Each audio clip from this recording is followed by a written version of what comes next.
Hi, mining community. Welcome back to another episode of the Dig Deep, the mining podcast. And today's guest is Max Denning, who's the CEO and director of Tungsten West, who are restarting the world-class Hemerdon Tungsten-Tin deposit located in South Devon, which is in the UK. They were incorporated in 2019 as a special purpose vehicle to purchase the Hemerdon Project out of receivership. Max has over 10 years in the mining sector, mainly in the commercial finance, management, consultancy and project delivery areas. He was previously the GM of commercial finance for Pan American Minerals, and now he's in the hot seat at Tungsten West. So it'd be good to see and good to hear how things have moved forward since the operation obviously was taken over from Wolf Minerals, whom I was actually heavily involved in recruiting a number of roles back a few years ago. So let's get straight into this, and let's welcome Max to the podcast. How you doing, Max? Yeah, good, Rob. How are you getting on? Yeah, I'm good. I'm good in sunny Kent. Obviously recording this today. So appreciate if you can give the audience a little bit of background about yourself, about your career up until sort of present day. Yeah, no, thanks for that. Yeah, so as you said already, I have got 10 years in the mining sector, studied economics and politics at uni, then did a master's in accounting and financial management. Initially started out in banking for the mining sector, corporate finance, then moved into industry where I spent roughly 5 to 6 years developing assets predominantly in West Africa, from manganese, iron ore, uranium, and also a quicklime project in Mali. Thereafter, I did some consulting work for a tungsten asset in South America, which is how I got to know the tungsten industry so well, and obviously following the Hemerdon story very closely, being an asset of what is a very significant size in the tungsten world. Okay, and obviously you recently joined Tungsten West. So I just wondered if you can give us or the audience an overview of the journey, obviously of Tungsten West, which obviously has been going for 2 years now. So obviously from when you joined to sort of present day. Yes, so we, a couple of colleagues of mine founded Tungsten West. So I'm a founding director, founded in early to mid 2019 with the sole purpose of buying the Hemerdon Tungsten-Tin mine out of receivership. It took us about 6 to 8 months to do technical and legal DD on the asset to look into whether we wanted to buy it out of receivership.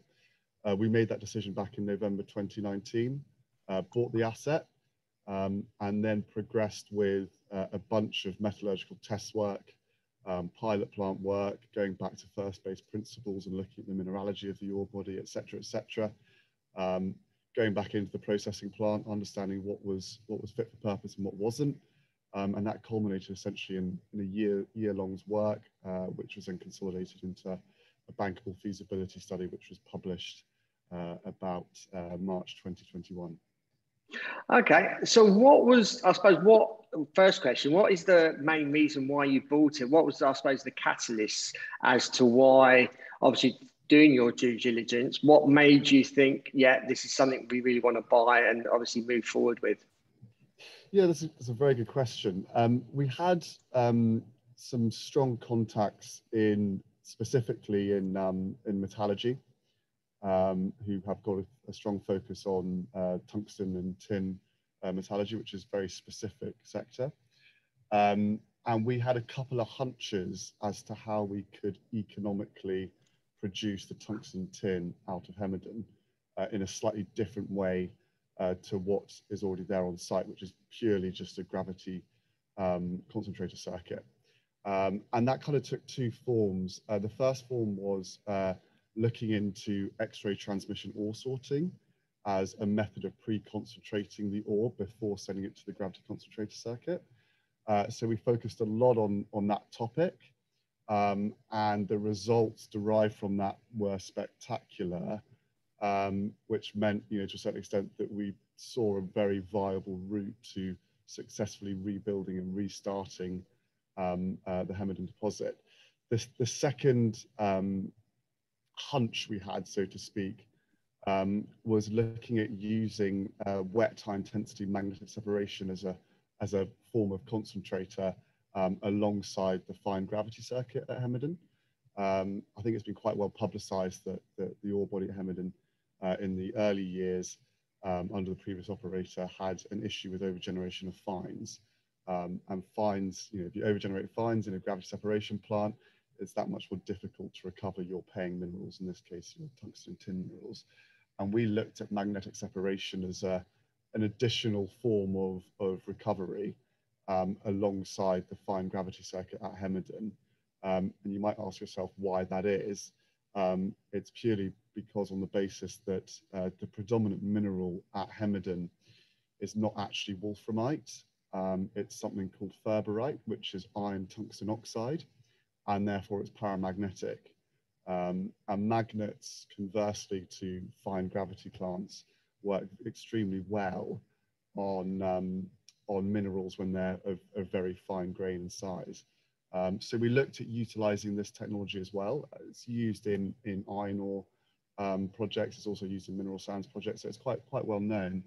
And this technology worked incredibly well initially. And then we did some pilot plant work on it, and there were still a couple of question marks around it. So we're not necessarily going ahead with using magnetic separation initially, but we're going to certainly pilot it at the site and just carry on utilizing the existing fine gravity plant that's there already. Yeah.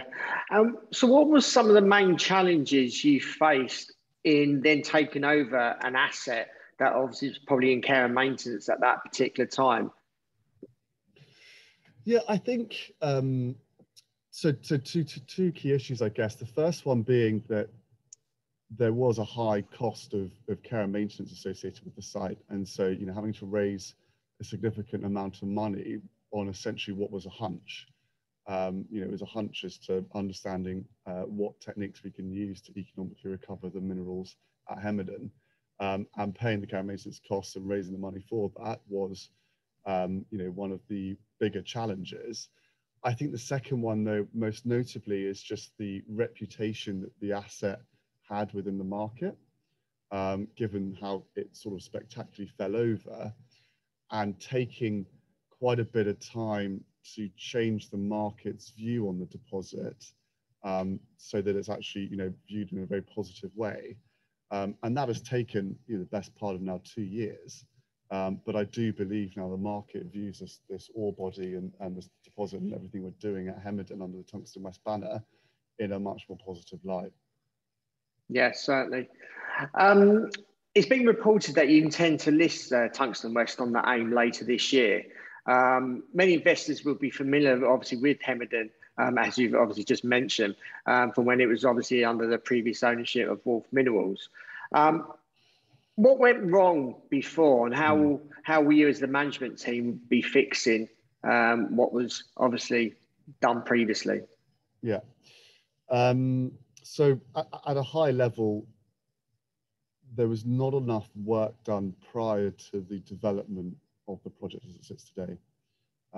There was not enough analysis done on the complexities for geometallurgy, as well as the process engineering at site.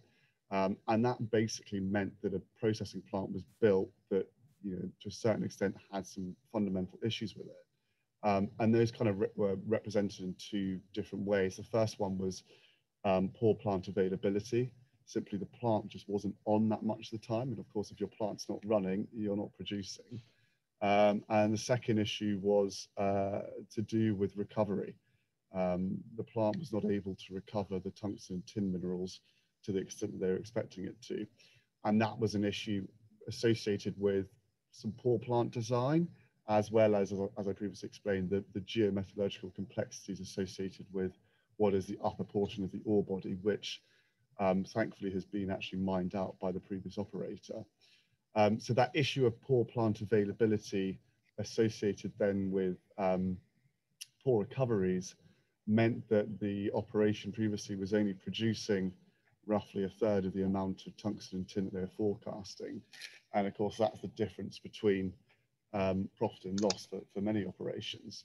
To add to those two issues, there was a sort of third third one as a byproduct of the first two, and that was the offtake agreements that was signed up to. So, standard take or pay offtakes, you've got to produce and deliver the tonnages that you sign up to. Ultimately, Wolf Minerals didn't do that. Plus, they signed up to concentrate specifications that they couldn't achieve, and that culminated in essentially a 15% discount to the sales price than what they should have been expecting. So it's kind of, to a certain extent, the perfect storm. A lot of lessons have been learned now. We're able now to go in there, now that the plant's on care and maintenance, and actually make the fundamental changes to the plant that are required. Solving the plant availability issue with a processing plant that's turned on is incredibly difficult to solve. Now that it's off, we can actually take our time and change the pieces of equipment out, which were the biggest offenders of plant downtime, as well as increasing surge and stockpiling capacity within the circuit. So if one area falls over, at least you can keep the other part running. The query on recoveries is one where there's some minor upgrades required to parts of the circuit, but nothing super onerous for us as a business. And then, of course, finally, the offtake agreements, those fell away during the receivership process, and we're now able to walk in there and negotiate and agree offtake agreements that are suitable for Hemerdon and the deposit here. So we're not only just going in there and fixing the issues under the previous operation, and as I previously explained, we're kind of now supersizing the processing plant in the project here by the installation of X-ray transmission ore sorting, this super exciting technology that uses X-rays and lasers to scan rocks very coarsely and reject a lot of the barren material that doesn't contain any of the tungsten and tin, and therefore deliver downstream into the processing plant a higher grade, lower tonnage ore, which is much easier to process. Yeah, I mean, that sounds sort of very exciting. So what's the sort of process and timeline for implementing those changes? And what do you expect the mining to start production? Yeah, so we're in the advanced stages of an IPO, and that IPO is essentially being done in order to raise the money to rebuild and restart the project here. It's not a significant capital expenditure program, given what we're doing, which is fundamentally changing out the front end of the processing plant and adding X-ray transmission ore sorting to the circuit. And therefore the cost isn't super high, and neither is the time frame required to rebuild that area of the processing plant. So, from achieving full project finance, it's going to be about a 9-month rebuild time, with then about 3 months of commissioning. So, one expects to be in production, if not full production, by the back end of next year at the very least. Okay. And how has the sort of local community and local councils reacted to obviously what's gone on over the last few years? Obviously, what happened back in 2018, 19, and then suddenly, obviously, you've come in now, and obviously having to probably change people's perceptions. How have the local community and even the local councils and governments in that area, how they responded to you? Yeah, so before we even looked at, as we were looking at buying the project, one of the first things we did was go in and sit with the Mineral Planning Authority, as well as the Environment Agency, and go through all the potential risks and issues associated with the previous operation and how to remedy them. And we were given very clear instructions, but also a lot of support from the two key regulators there. So we have a very strong working relationship with the Mineral Planning Authority and the Environment Agency, and going through and solving some of the previous issues associated with the last operation.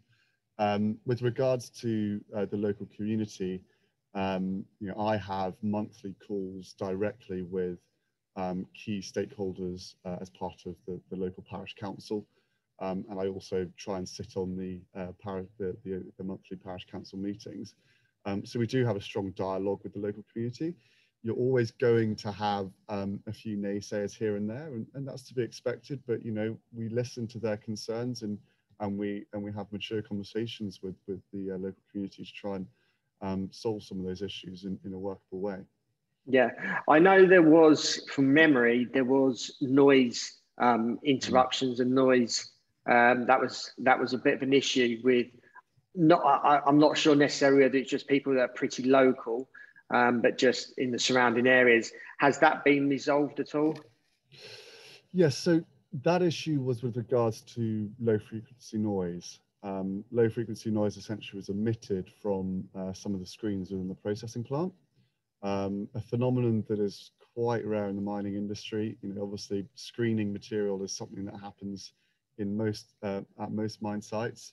For some reason at this project, the screens installed were generating a low frequency noise issue that did travel very far and did affect the local community. And this was the key issue that we had to resolve, and indeed we have resolved going forward. So how have we resolved it? One, the actual screens are being removed altogether. We're installing much smaller screens from a very, very reputable screen manufacturer who's internationally recognized in the mining sector. But then also fundamentally, because we're installing this ore sorting technology, the amount of material we're actually going to be screening is a lot less. So the actual size of your screen is smaller, less material being screened. But we didn't just stop there. We actually then undertook a significant test work program last summer to look at ways of mitigating against low frequency noise with some of the pre-existing screens on site. And that culminated in a very exciting, some very exciting conclusions in terms of enabling the screens to either breathe, utilizing counter noise against the screens. So we've got several tools in our shed to mitigate against this issue. And the dialogue we've had to date with key stakeholders has been very, very positive with regards to how we're going to solve it. So that's really good. Yeah, that's good to hear. Tungsten is obviously becoming a key strategic metal.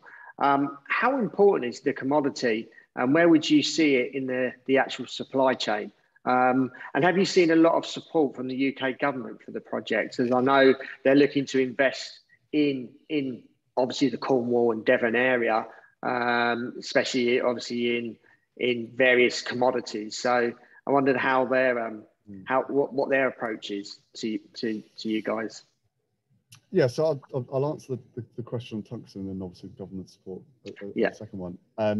So I think, what was it, 2017 or 2018, Rio Tinto published the technology metals of the future graph, and number 1 was tin, and in number 7 was tungsten. I think we all kind of know what's happened to tin recently, above $30,000 a ton.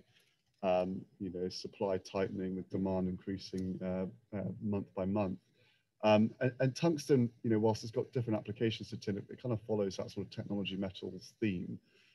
Tungsten fundamentally, though, is an enabling metal. You don't have many industries at all without tungsten. And you might ask yourself why that is, because tungsten ultimately is one of the hardest and has one of the highest melting point metals on the periodic table and doesn't have a substitute. So if you want to drill something, if you want to cut something, if you want to go to space, if you want to build a wind turbine, if you want to have EV charging stations, you need tungsten for all those great properties that it has. And therefore its application base is incredibly wide, to the extent that you can't really point one use case for tungsten. It's incredibly wide in its applications. And therefore what one tends to look at is just tungsten following GDP growth in terms of demand. With any commodity though, I always think, you might have a positive view on commodities, you might have a negative view at some points in time, and given our life of mine, we're going to be around here for a while, and what is the most important thing with that? It's to ensure that your project and operation is actually operating on the lowest cash quartile within the commodity that you're producing. And in the case of Hemerdon Tungsten West, we are very much in the lowest cash quartile, fundamentally because of the economics around X-ray transmission ore sorting, as well as the byproducts that we're producing here at Hemerdon, one being tin and the other one being aggregates. In terms of government support, we haven't us as a company haven't necessarily received the same government support as other outfits in the Southwest, but that might be a case of us kind of chasing private institutional money a bit harder than the rest. And to the extent that, there is a bit of a story behind Hemerdon, and, appeasing that with the central government might take a bit longer than we'd so hope for. But, we are part of, for example, the Critical Minerals Association, which enables us to have strong dialogue and communications with central government at a time when, the UK is very much looking at their own supply chains and understanding, where they're going to source all of these critical metals for the green and technological revolution that's kind of taking place at the moment, which is exciting. And we as the Brits should be excited about looking at reopening mines in the UK. Yeah, no, certainly. You obviously mentioned that you may be looking to obviously list on the AIM. Why should investors ultimately look to invest in Tungsten West? Yeah, so look, I mean, you had 200 million quid spent on the project under the previous operation. They couldn't quite get it to work. However, they did make money the last couple of weeks of production. We have gone back in. We've got a very low investment in order to rebuild and restart the project with significant returns. Very quick payback on capital. So the fundamentals of the project are pretty strong. I think as well the story of the little guy coming in and kind of going against the grain in terms of having belief in an asset when the capital markets certainly didn't, and very reputable mine finance outfits weren't able to make it work. I think that sort of story resonates quite strongly with the UK retail market. So from that perspective, beyond the economics, I think the story is very compelling as well. Yeah, certainly. And as a sort of conclusion, what's the outlook for the next 12 to sort of 18 months? Yes, so look, we're in the advanced stages of an IPO. That will form part of the project finance piece. The cash will be utilised to rebuild and restart Hemerdon, and then we'll be in cash flow by the back end of next year. With other projects down in the Southwest, all doing exploration work. We've got some regional exploration targets within our site. So, very exciting times, to be honest, to look at rebuilding and restarting what is a world-class asset. Yeah, no, certainly. And I'll certainly be keeping my eyes on your development as well, having been involved in the previous people that were running it. So yeah, I'd be keen to see how things go and how it develops. And especially with mining in the southwest in the Cornwall region, which seems to be there has been a lot of emphasis more recently in that area. So as a sort of a flagship operation in that area, it's good to see how things will develop. Yeah, look, absolutely. I think all the things going on in the Southwest is incredibly exciting, and we as Brits should be incredibly excited by that. We've been mining in the Southwest for over 4,000 years. Fine, we had a bit of a hiccup over the last 3-4 decades or so, but ultimately the ore is there. This is a world-class mineral region. Let's actually do some proper exploration on it to see what else we can find there, and use these critical minerals to rebuild, restart the kind of green technological revolution that's taking place across the world. Yeah. Max, really appreciate your time, taking the time to do this podcast and informing our audience of the exciting things that Tungsten West are looking to achieve. If any of our audience wants to reach out to you, if they've got any questions or want to find out more about the project, how can they go about doing that? Yeah, just go onto our website, click contact us, and fill in the forms, and their queries will be dealt with. Yeah, and are you on any tungstenwest.com. Okay, and are you on any social media platforms at all? Yeah, we're on LinkedIn. That's where we're most active. We've also got a Twitter account, but we kind of need to start posting a bit more material on there. Maybe this will go on there as well. So fingers crossed. Yeah, no, it certainly will do. And obviously we'll include those in the show notes, company's podcast. And audience, appreciate you listening to this. And again, especially for those in the UK, please share this amongst friends and family within the UK, even if people are not in mining, just to get them understanding of what is happening in the UK in the mining industry, because it is sort of forgotten about. So I appreciate if you can share this podcast and episode, whether it's on the YouTube or whether it's the podcast recording that you're listening to. Appreciate if you can pass it to friends and family. Those listening around the world, as normal, appreciate your support. And if you can like and share it amongst other people within the mining industry, that's really appreciated. Max, like again, really appreciate your time in telling us a little bit more about Tungsten West, and look forward to what's happening in the future with you guys. Perfect. Thanks, Rob. All the best. Yeah. And until next time, happy mining.